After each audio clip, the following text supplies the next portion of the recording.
తల్లిదండ్రులు అయ్యారు. ఏంటి అంటే కనుక ఆ విశ్వాసం నుంచి తొలగలేదు. ఏ పిలుపుకైతే లోబడి దేవుడు ఇస్తాడని నమ్మారో ఆ నమ్మకాన్ని బట్టి అలాగే ఉన్నారు. అందుకని అది నీతిగా ఎంచబడింది. అబ్రహాము దేవుణ్ణి నమ్మెను, అది అతనికి నీతిగా ఎంచబడిను అని చెప్తుంది వాక్యం. అందుకనే వాళ్ళకి ఆ విలువ బాగా తెలిసింది. ఆ వృద్ధాప్యంలో కూడా ఇస్సాకును చక్కగా పెంచారంట.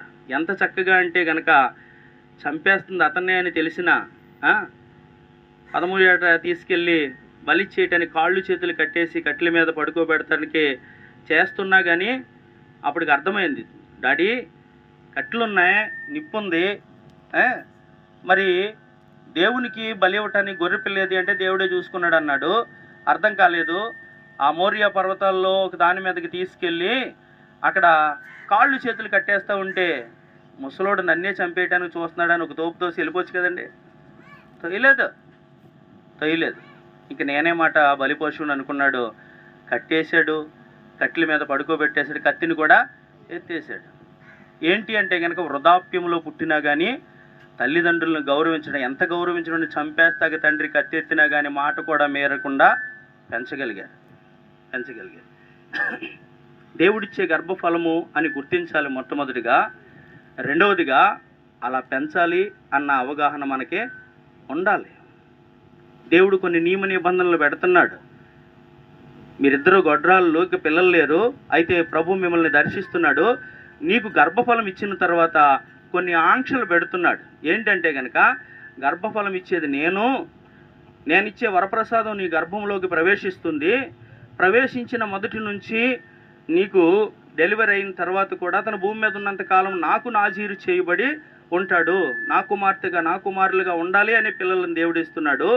అలాగే మానోహకు తన భార్యకు సంసోన్ని ఇచ్చినప్పుడు అదే చెప్పాడు. ఏం చెప్పాడంటే నువ్వు జాగ్రత్తలో తీసుకోవాలి. ఇంతవరకు ఎలా ఉన్నా పర్లేదు, ఇప్పుడు నేను ఇచ్చే బహుమానము నీ గర్భంలో ఉంది, నా రూపం నీ గర్భంలో ఉంది. అందుకనే ద్రాక్షవల్లి నుంచి వచ్చింది ఏది కూడా నీవు తీసుకోకూడదు, మద్యము నువ్వు తాగకూడదు, అసలు ద్రాక్ష తొక్కనే తినకూడదని చెప్పాడు. ఎందుకంటే గర్భవతిగా ఉన్న వారికి కొన్ని జాగ్రత్తలు తీసుకోవాలని ఆ వాక్యం ద్వారా మనము గ్రహించాలి. మొట్టమొదటిగా మనం గ్రహించవలసింది, నేను ముగించేస్తున్నాను, మొట్టమొదటిగా మనం గ్రహించవలసింది ఏమిటి అంటే కనుక ఇది ఏ వైద్యుడు ఇవ్వలేదు. అందుకనే 100వ సంవత్సరము 90వ సంవత్సరము అబ్రహాము శారాలను గుర్తు చేసుకున్న కారణం ఏంటంటే వారు స్థితిగతులను బట్టి ఏదో వైద్యుడి దగ్గరికి వెళ్ళి అది కొనేసుకుని సంపాదించుకుందరు. కానీ ఇది దేవుడే ఇవ్వాలి.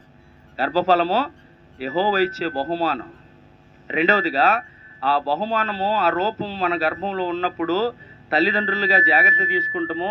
వారిని పెంచే విషయంలో జాగ్రత్తలు కలిగి ఉండటం మనము ఏమాత్రము కూడా అశ్రద్ధ చేయకూడదు. అలా పెంచిన కారణాన్ని బట్టే ఇస్సాకు చక్కగా తల్లిదండ్రులకు లోబడ్డాడంటే, ఇంకా యవన వయసులోకి వచ్చినా కూడా తప్పిపోలేదు. బాలుని నడవలసిన త్రోవను వానికి నేర్పించి వాడు పెద్దవాడైనప్పుడు తొలగిపోడు. వివాహం వయసు వచ్చేసింది. వివాహం చేయటానికి తండ్రి ఇంటి పెద్దదాసుడు నమ్మకస్తుడని ఎలియాజర్ని తన బంధువుల యొద్దకు పంపిస్తే ఈలోగా ఇస్సాక్ అనే యవన బిడ్డ నాకు భార్య వచ్చేస్తుంది అని కలలుగంటూ యాంజైటీకి ఎదురు చూడట్లేదు.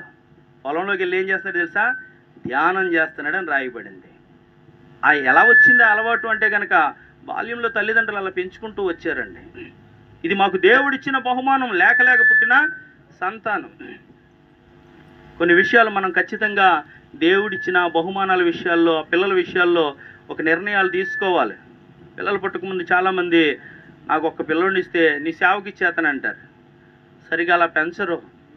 పెద్ద దిగిన తర్వాత అప్పుడే ఎందుకులే అన్నట్టుగా ఆలోచిస్తారు.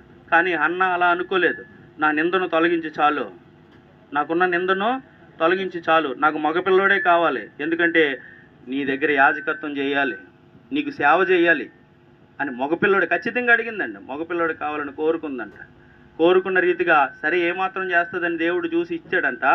ఇచ్చిన తర్వాత పాలు మానిన వెంటనే తీసుకెళ్ళి సిలోహు మందిరంలో సేవకుడి దగ్గరికి అప్పగిచ్చేసింది. అక్కడ రాయబడిన మాట ఏంటి తెలుసు? 1వ అధ్యాయం 28వ వచనంలో ఆ బాలుడు కూడా మొక్కెను అని రాయబడుతుంది. పాలు మానిన తర్వాత మొక్కాడు అంటే కనుక పాలిస్తూ దేవుని గురించి ఎంత గొప్పగా చెప్పిందో. ఏమని మొక్కాడంటే ఒకవేళ మనం అనుకుంటే కనుక ఊహించి చెప్పట్లేదు, ఒకవేళ చిన్న ఊహగా నా నా ఆలోచన చెప్తున్నాను. ఎందుకంటే మనం ఊహించి చెప్తే లేఖనం నెరవేరదని వాక్యం చెప్తుంది. నేను అనుకుంటున్నాను, ఒకవేళ ప్రార్థన చేసినప్పుడు తల్లిదండ్రుల మీద బెంగ రానివద్దు నాయన, మా అమ్మ ఇక్కడే ఉండాలని చెప్తుంది కదా, నేను ఇక్కడే ఉండాలి నాయన, నేను ఎక్కడి నుంచి ఎటు వెళ్లకుండా చూడు నాయనని మొక్కున్నాడు. మళ్ళీ వెళ్ళినట్టు ఎక్కడ కనపడలేదు. ప్రతి పండక్కి వచ్చేవారంట. ఎప్పుడు అమ్మ నేను ఇంటికి వచ్చేస్తాను, ఈ రోజున హాస్టల్లో జాయిన్ చేసే పిల్లలు కొంచెం కష్టమైతే కనుక మేము ఉండలేము, ఇక్కడ మేము ఉండలేం, చచ్చిపోతామంటున్నారు. అలాంటిది సిలోహం మందిరంలో 90 కేజీల స్థూలకాయకుడిగా ఉన్నాడంట ఏలి.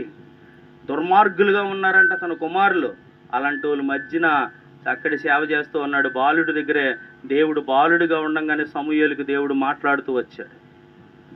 ఎప్పుడు పెంచిందంటే పాలిస్తూ పెంచింది, అంతే. పాలు మానేసరికి ఇవన్నీ కూడా నేర్పించేసింది. దేవుని మందిరంలో సమూయేలు గొప్పవాడిగా అయిపోయాడు. ఇశ్రాయేలు ప్రజలకు దిక్చూచిగా, న్యాయాధిపతిగా, రాజులను అభిషేకించే అభిషేక్తుడిగా ఎంత గొప్పవాడైపోయాడంటే తల్లి పాలిచ్చేటప్పుడు పెంచిన పెంపకమే అంత గొప్పవాడిని చేసింది. ఇక గర్భఫలం గురించి మనం ఆలోచన చేస్తున్నప్పుడు యేసు ప్రభువారికి జన్మనిచ్చిన మరియా, యేసు ప్రభువారికి ముందు నడవటానికి 6 నెలల ముందు పుట్టిన యోహాను గురించి మనం ఆలోచన చేస్తే, ఇద్దరు గర్భవతులుగా అప్పుడే దర్శించబడిన మరియా దయాప్రాప్తురాలు, నీకు శుభం అంటే ఏంటి శుభవచనం అంటే నువ్వు ప్రభు దయ పొందుకుంటున్నావు, పరిశుద్ధాత్మ నేను ప్రభు దయ పొందుకుంటున్నావు, నువ్వు గర్భవతి అవుతావు అంటే, అయ్యయ్యో నేను పురుషుని కోడినదాన్ని అంటే, పురుషుడు అవసరం లేదు, పరిశుద్ధాత్ముడే నీలో గర్భంలో ప్రవేశిస్తున్నాడు. ఇది మాత్రమే కాదు, ఆయన మార్గాన్ని సరళం చేయటానికి యోహాను అనేవాడు నీ బంధువురాలిని ఎలిజబెత్ గర్భంలో ఉన్నాడు. ఇప్పుడు ఆమెకి 6వ మాసం అని చెప్తున్నప్పుడు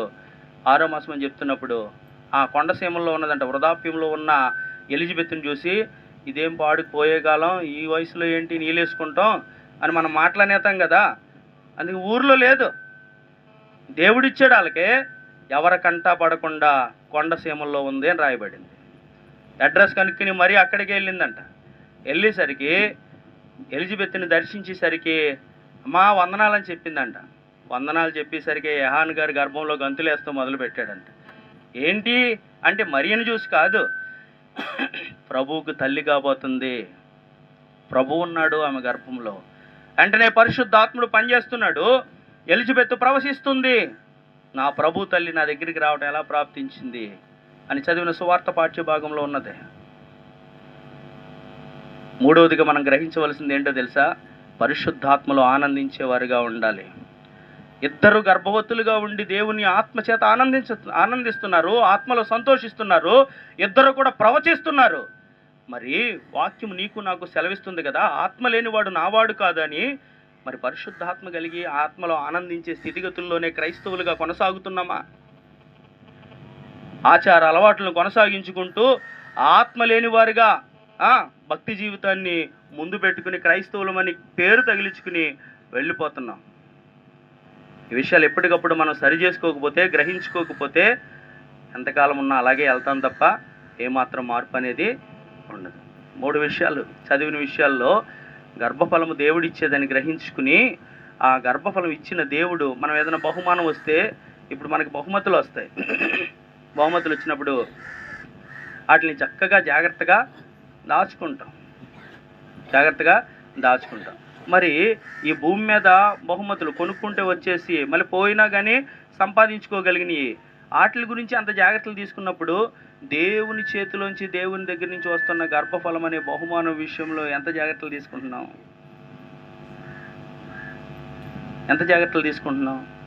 అందుకనే కదా చిన్నప్పుడు అల్లారు ముద్దుగా గారాభంగా పెంచేసి వారు పెద్ద దిగిన తర్వాత మన మాట నసిపోయేసరికి మనకు బాధ కలుగుతుంది. ఎంత ముద్దుగా అల్లారు ముద్దుగా పెంచామో ఆ నోటితోటే చెప్పిస్తున్నాం మనం, నా కడుపుని చెడబుట్టేవారు, నువ్వు పుట్టకపోతే బాగుండురా. ఈ మాటలు మనమే మాట్లాడుతున్నాం. ఎందుకు అంటే కనుక అది మన పెంపకం లోపకం అనుకుంటలేదు. ఎదిగిన తర్వాత వాడి స్థితి బాగోలేదని బాధపడుతున్నాం. కానీ వాక్యం నీకు చెప్తుంది కదా, బాలుడు నడవలసిన త్రోవను వాడికి నేర్పించు, పెద్దవాడైనప్పుడు దాని నుండి తొలగిపోడు. ఈ విషయాలు ఈ తల్లులైన మనందరికీ తెలుసు. ఎందుకు ఈ మాటలు చెప్తున్నామంటే, త్వరలో ఒక వారిరువురి ప్రేమకు చిహ్నంగా దేవుడు ఇవ్వబోయే ఆ బహుమాన రూపాన్ని భూమి మీదకి వచ్చినప్పుడు ఈ మాటలు ఆలకిస్తున్న జోష్న తన బిడ్డను చక్కగా పెంచుకోవాలి. దేవుడు నాకు ఇచ్చిన బహుమానం అని గుర్తుపెట్టుకోవాలి. ఆ బహుమానం విషయంలో ఆ భూమి మీదకి ఆ ప్రతిరూపం వచ్చే వరకు కూడా జాగ్రత్తలు తీసుకున్న తర్వాత సరిగా పెంచితే గనక పుట్టినందుకు సంతోషిస్తారంట, ఆ బిడ్డను బట్టి ఆనందిస్తారంట. అటువంటి కృప పరిశుద్ధాత్మ దేవుని సహాయ సన్నిధి ఈ మాటలు ఆలకిస్తున్న మనందరికీ అనుగ్రహింపబడును గాక. దేవుడి మాటలు మనందరి వినికిల్లో దీవించి ఆశీర్వదించును గాక. ప్రార్థన చేసుకుందాం. అందరూ కూడా నిండు మనసుతో నిండు చూలాలుగా ఉన్న కుమార్తె జోష్నాను జ్ఞాపకం చేసుకుంటూ, ప్రభా నీవిచ్చిన బహుమానముతో మా ముందు కూర్చున్న నీ కుమార్తె మరికొన్ని దినాల్లో ప్రస్తుతి డెలివరీ కాబోతుంది కనుక ఆ సమయంలో ఎలిజబెత్ పైన ఉంచిన కనికరాన్ని, మరియు పైన ఉంచిన దయను, అలాగే వృద్ధాప్యంలో ఉన్న శారా తల్లికి ఇచ్చిన శక్తిని నీ బిడ్డకు దయచేసి, అన్ని వేదనలో కంటే ప్రసవ వేదన చాలా గొప్పదని చెప్పావు కదా ప్రభా, ఆ వేదన సుఖవంతం చెయ్యి, సులువైన కానుపును దయచేయి, మా అందరి ప్రార్థనలు ఆలకించు అని నిండు మనసుతో బిడ్డను ఆశీర్వదిస్తూ డెలివరీ కోసం ప్రార్థనలో ఏకీభవిందాం. ప్రార్థన చేసుకుందాం. సకలాశీర్వాదాలకు కారణభూతుడా, సర్వశక్తిమంతుడైన గొప్ప దేవుడా, మా ఆధారమా, మా ఆశ్రయమా, మేము నమ్ముకున్న నిజ సహాయమా, మా జీవితాలకు సరిపోయినవాడా, ఎంతైనా నమ్మదగినవాడా, నిన్న నేడు నిరంతరము మారని మార్పులేని మా కన్న తండ్రి నీకు వందనాలు. ఈ మధ్యాహ్న కాల సమయంలో ఎందు నిమిత్తము ఇక్కడ మేము దేవని పిల్లలుగా కూడుకొని ఉన్నామో బాగుగా ఎరిగిన దేవుడవయ్యా.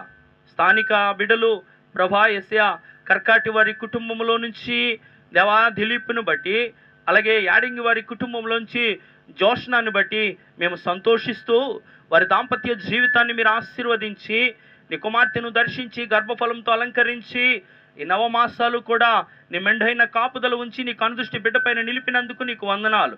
ఇంతవరకు తినుచున్న ఆహారాలు, తాగుచున్న పానీయాలు, అలాగే తనగా ప్రవేశికొనిచున్న మందులన్నీ కూడా వాతావరణం అంతా కూడా బిడ్డకి లోనున్న శిశువుకి అనుకూలంగాను శక్తికరంగాను మార్చి దేవా నువ్వు నడిపించుకుంటూ వచ్చావు తండ్రి. ఈ విషయాలన్నీ కూడా ఇరువురి కుటుంబాలు జ్ఞాపకం చేసుకుంటూ ఇంతటి కృపను చూపిన నీకు కృతజ్ఞతలు చెల్లించాలని బంధువులను, సేవకులను, స్థానిక సంఘ బిడ్డలను, స్త్రీల సమాజం వారిని ఆహ్వానించుకుని ఏర్పాటు చేసిన ఈ కృతజ్ఞతా స్తుతి కూడికలో ప్రారంభ ప్రార్థన మొదలుకొని ఈ సమయం వరకు కూడా ఆత్మస్వరూపిగా మీరు మా మధ్యనున్నారు తండ్రి.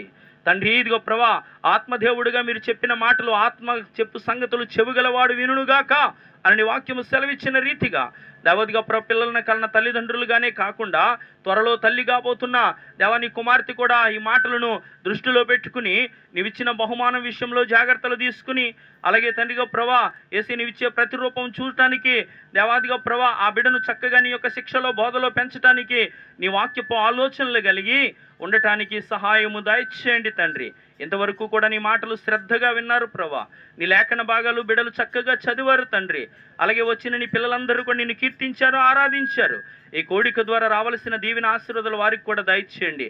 మరి ముఖ్యంగా ఈ కర్కాటి వారి కుటుంబాలను, యాడింగి వారి కుటుంబాలను, ఇరువురు కుటుంబాలు పక్షంగా జరుగుతున్న ఈ గొప్ప కార్యక్రమాన్ని బట్టి నిన్ను స్తుతిస్తూ వారిని ప్రేమించి ఆహ్వానించబడి దూరం నుంచి వచ్చిన బంధువర్గాన్ని కూడా మీరు దీవించండి, ఆశీర్వదించండి. తిరుగు ప్రయాణాల్లో కూడా క్షేమం ఇవ్వండి ప్రభా. ఇంతవరకు సమస్తము సమకూర్చి మహిమకరంగా జరిగించారు.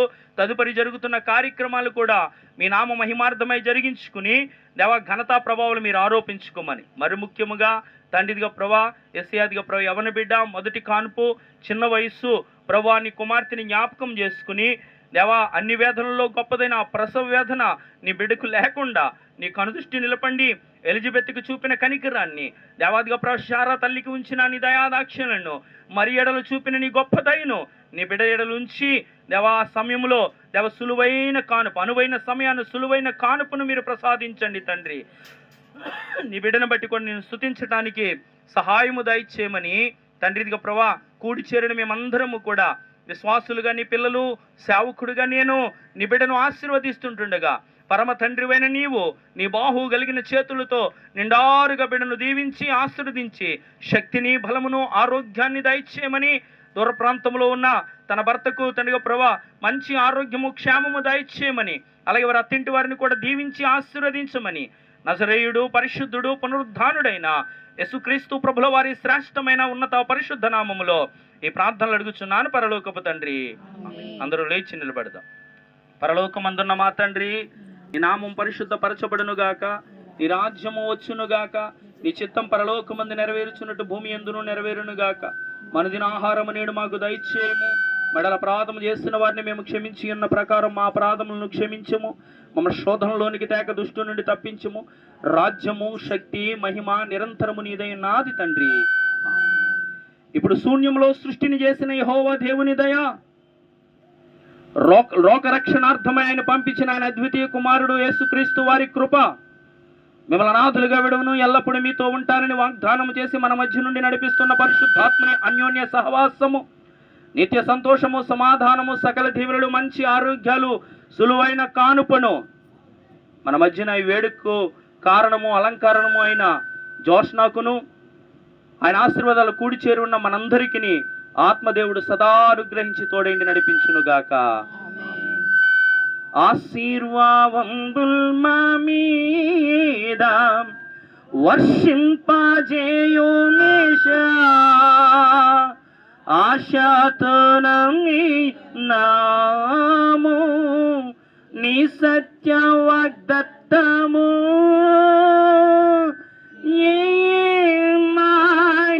మీద కృమ్మారించుము దేవా, క్రమ్మార ప్రేమ వర్షంబుల్ కృమ్మారించుము దేవా.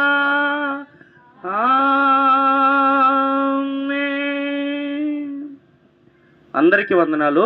దేవుడు మిమ్మల్ని దీవించును గాక. మొదటిగా నేను బిడ్డను ప్రార్థన చేసి ఆశీర్వదిస్తాను. తదుపరి ఇరువురు తల్లిదండ్రులు అలాగే బంధువర్గం కూడి వచ్చిన మీరందరూ కూడా బిడ్డను ప్రార్థించి ఆశీర్వదించవలసిందిగా ప్రభు పేరిట మీకు తెలియజేస్తున్నాము.